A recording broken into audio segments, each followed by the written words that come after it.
Okay, there's a lot of talk. Well, there's actually a done deal that the TAFE daycare is going to close, that they came out and made the announcement. Now they're saying that it's not a set deal, it's not a done deal. Excuse me. But it's very likely that it will be shut, right? I mean, what does the panel think about that in terms of access for, women that are in need of childcare when they go to study?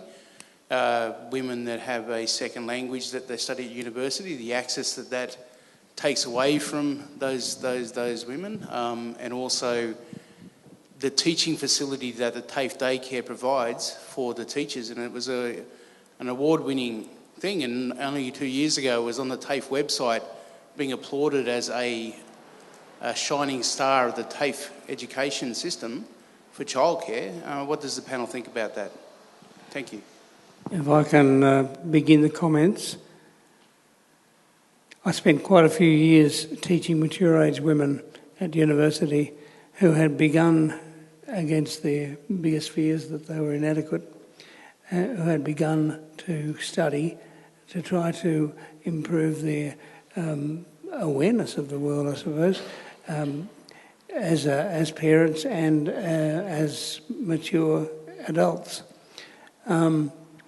Now, that was in a situation in Tasmania where there were special funds granted to the university to run a study centre in Devonport and one in Burnie, and the aim of it was to work against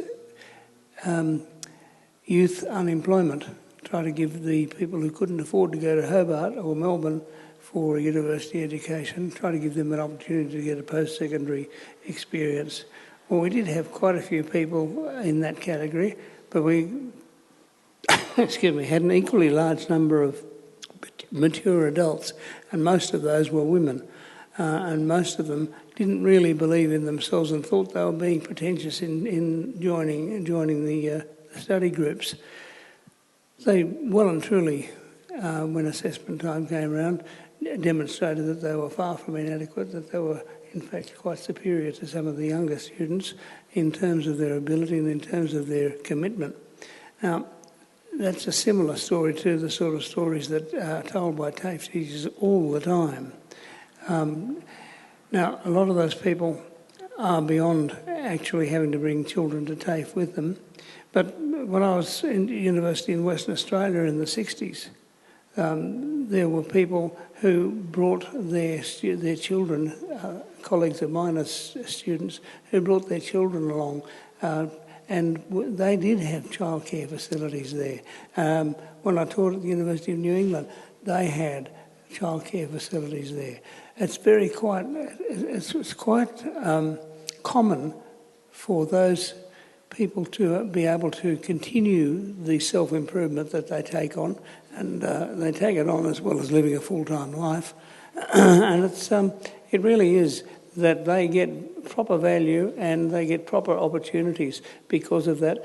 And the notion that they would close a creche at a teaching institution is just an abomination. It's turning the place into the sort of culture that I was speaking about, where if you are not among the, shall we say, establishment, if you're not one of us, then you don't deserve anything because you won't do anything with it anyway.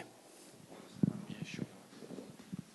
Jason, the most disturbing part about that was the lack of consultation, that staff and the parents were notified via a letter that the centre would close at the end of this year.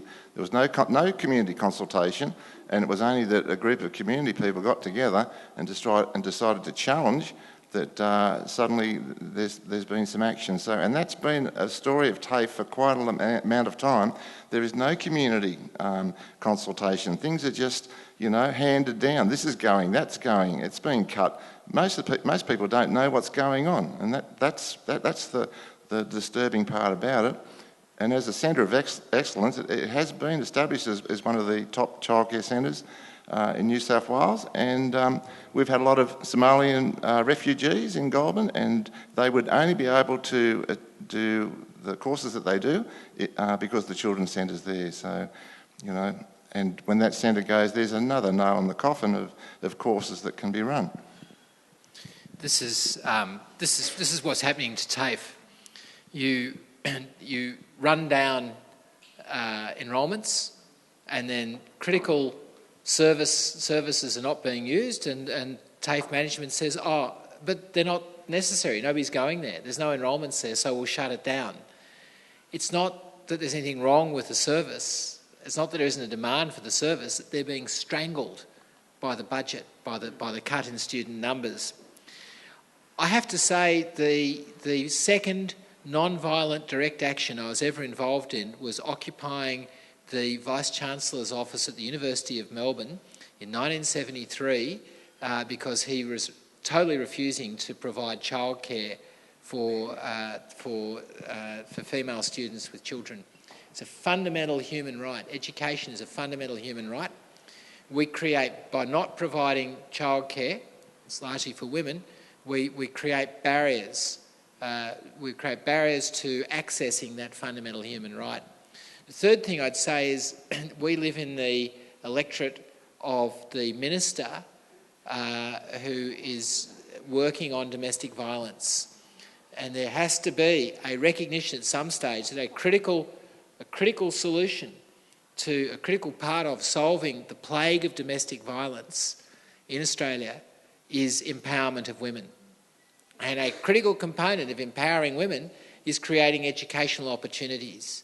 I don't want to put the blame for domestic violence onto women, and that's not what I'm trying to do here. What I'm trying to say is creating pathways for women to become educated is one of the ways we can reduce domestic violence. It's all very well for Prue to talk about these issues, but right here in her own electorate, a critical component of the empowerment of women is being taken away. It is shameful and it should be reversed.